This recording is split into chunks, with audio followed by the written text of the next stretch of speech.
I think there are far more experienced writers out there than me who can provide, really useful and pertinent advice. All I would say, I think, is don't give up. If you're not a member of a writers group locally where you live, then do that.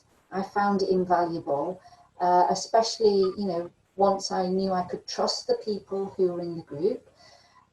They gave me fantastic advice and fantastic criticism on the stuff that I took to them to read. So I found it a very useful experience. The other thing I would say is when you think you're ready to publish, make sure your manuscript is in absolutely tip-top condition. Even if that means you have to spend a little bit of cash to get a professional editor to look at it, it will stand you in good stead, because when you start submitting to publishers, they're looking to lessen the pile, not to take on everything. They're looking to shortlist whatever the pile is they've got on their desks, and they're going to shortlist what they consider to be the absolute best. So you owe it to yourself to make sure that your manuscript is in absolutely tip-top condition. And I suppose the final thing I would say is do your research. There are a lot of publishers out there, and there's a lot of information on the internet where you can get information about publishers. So make sure you submit to a publisher who is likely to take your book. And personally, I decided that because I was a new crime writer, and because crime is such a vast genre, and because there are loads and loads of publishers who publish crime, that I would research independent and small publishers. And I found Crooked Cat by doing that. They were at the top of my list. And it was Crooked Cat who took my books right from the outset. So spending, I don't know, I've probably spent about 2 months, maybe 2.5 months researching publishers. And I think that work paid off. And I was lucky enough to get my book taken straight away.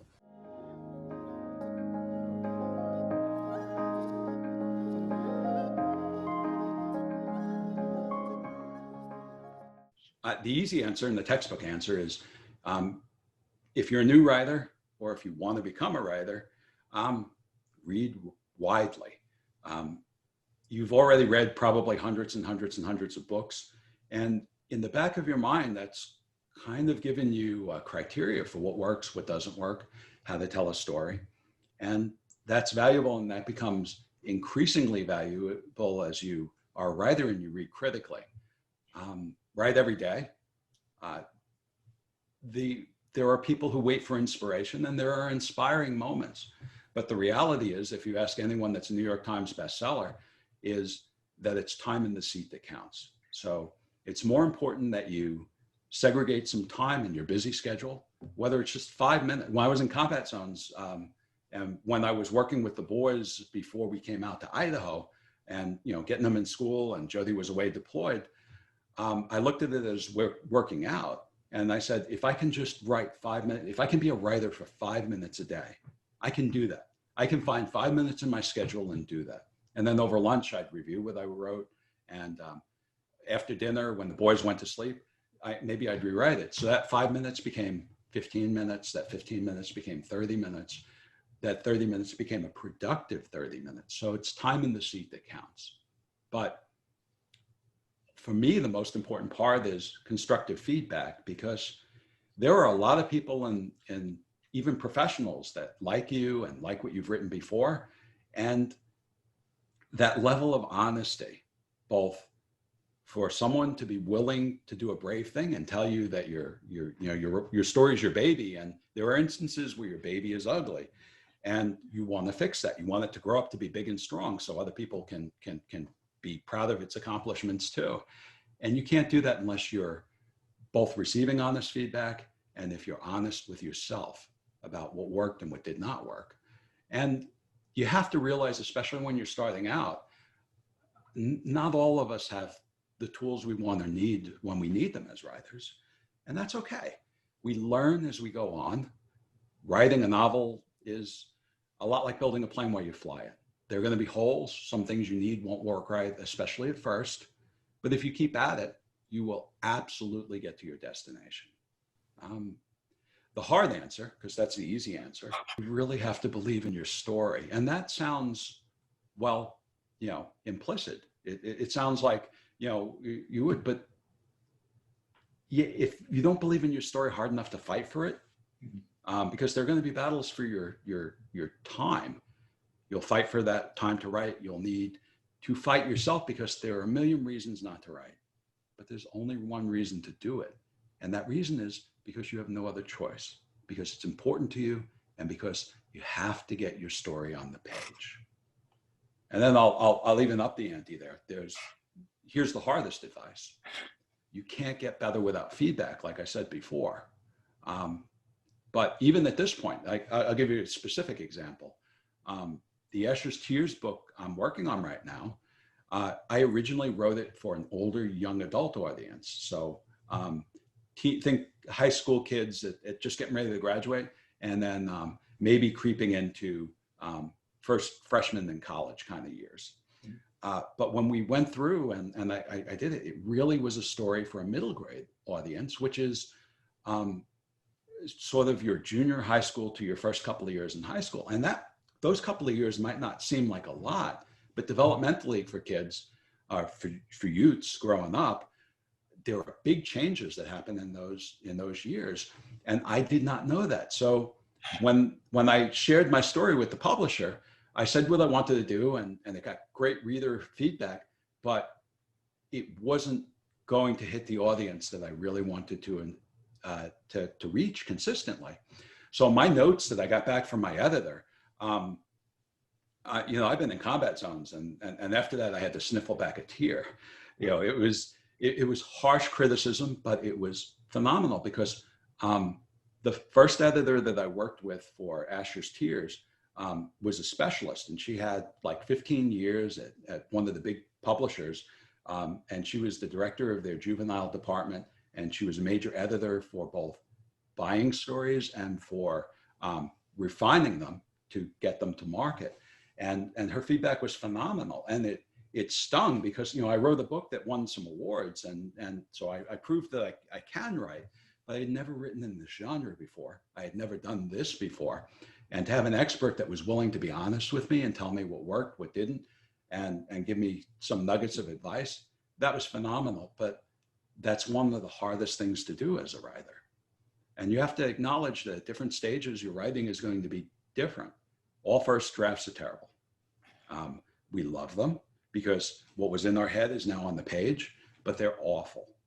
But finishing a first draft is a big accomplishment. Now someone else can see what your dream was, but understand that it's still blurry, and subsequent drafts will make it crisp and remove obstacles from your readers, which is what you want to do. So trust in the writing process.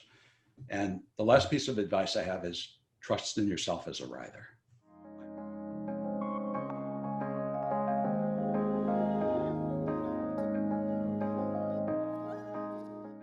I find that new writers don't have any difficulty getting started. What they really have difficulty with is finishing. And I mean, I know that sounds flippant, but we all have fantastic ideas. We all have no problems saying, I've got this great idea for a story. I've got this great idea for a world. I'm going to write down this. I've got the opening line. I have the first chapter. I know what's going to happen. I know who the villain is. And then you come to them a year later and you're like, so how's the book going? And they're like, I have a great opening chapter. And it's like, okay, but how about chapter 30? How about the ending chapter? And I find that a lot of people get stuck at they get 3 or 4 or 5 chapters in, and then they're like, oh, this isn't the way I want it to be. It's not matching what's in my head. It's not as beautiful as I want it to be. So the pieces of advice I have for that is be crap. Your first draft is gonna suck. Just get it on the page. Just vomit it onto the page. It doesn't matter how pretty it is or tidy it is. That all comes later. The only thing, the first thing you have to do is write it. You can't edit a thing that doesn't exist. The other piece of advice that I have is accept the fact that writing is boring. It's so boring.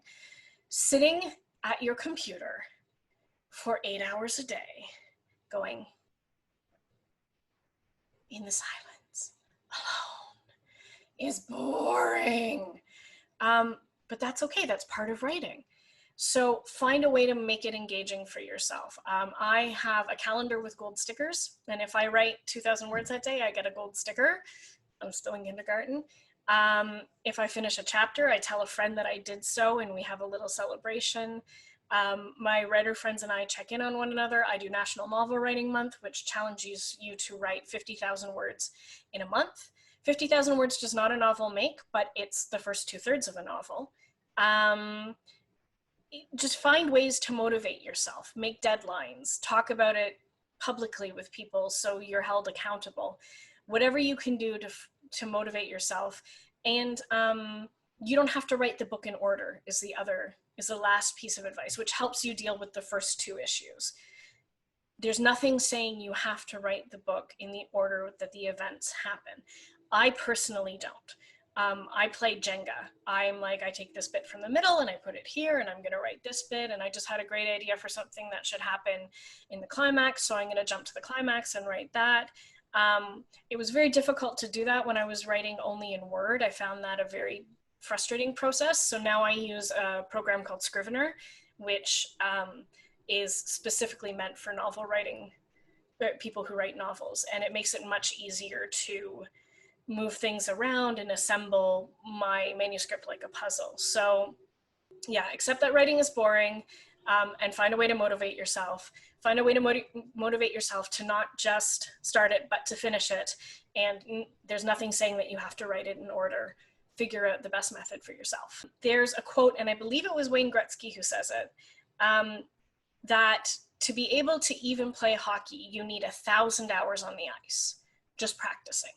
Right? And they say you have to write 10,000 words or 100,000 words, whatever it is, 1,000,000 words before you know how to write. So I had been writing a lot. I'd written a lot of fan fiction. I've been doing National Novel Writing Month every single year since 2002. So I've been doing it, I think this year was the 20th anniversary of Nano. So I've been doing it for 18 years. I've written 15 books. Like, I've written all that fan fiction, hundreds of thousands of pages of fan fiction. So by the time I sat down to write The Untold Tale, I knew how I liked to write. I knew when I needed to write, what time of day, what kind of environment. Do I need red wine or whiskey? Do I need a candle? Do I need daylight? Do I need, I knew what I needed to sit down and write. I had no idea how the book was going to end. I have to admit that. I hadn't plotted it. I had no idea what was going to happen. But also at the same time, I was unemployed. So I had just finished a contract. I was about to start another contract, and I had this like 6-month gap between my two employers. So I had literally nothing else to do.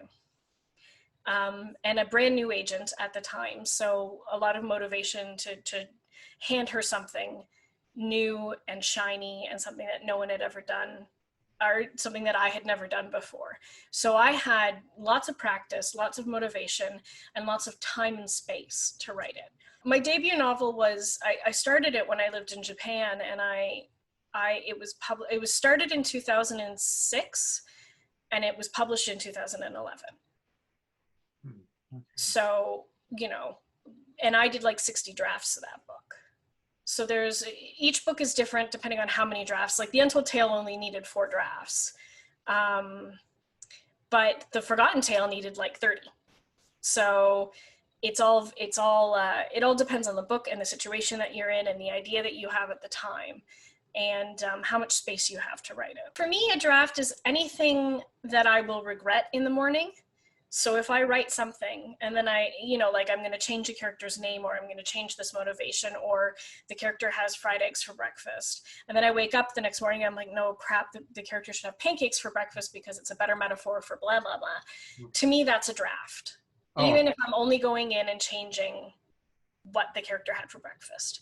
If it's anything significant enough that 2 days later, I might go, no, actually, it should be fried eggs because of this. For me, what I call a draft might be a lot more splitting hairs than what other people would call a draft. Mm-hmm. But most novels have at least 5 to 10 drafts. There's the draft you write first, and then there's the draft that you write after you've read what you've written and gone, God, this is terrible, and you write the book again, but better. What's that Neil Gaiman quote? In the first draft, write down everything that happens. In the second draft, make it look like it was supposed to be that way the whole time, or something like that. So you're going to have at least 2 drafts. And then you're going to send it to your beta readers or your agent or your editor or somebody, and they're going to come back and say, I don't buy this character's motivation. There's a plot hole here. You need to fix this. You need to do this. So your secondary readers feedback. So there's draft 3. And then usually people are going to send it back to their secondary readers, and the secondary readers are going to give another round of feedback. So that's draft 5. At that point, my agent gets a say, so that's draft 6. And then it goes off to the editor, and the editor gets a say, so that's draft 7. And then once we're done with the substantive edits with the editor, then the copy editor comes in and is like, you use the word prone when she's lying on her back, so it should be supine. Are we going to change that? So that's draft 8, fixing all of that sort of stuff. And then the proofreader gets it, that's draft 9. And then they put together an advanced reader copy. So it's a book-shaped thing, but it's not the final product. It's like the beta product. And that's draft 10. So what you buy on the shelf is generally draft 11.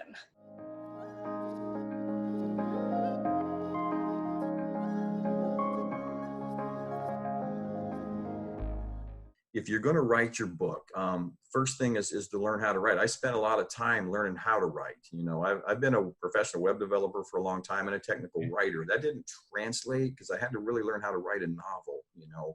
So I took classes. I spent a lot of time on YouTube, you know, just listening to authors, you know, reputable authors, taking some master classes.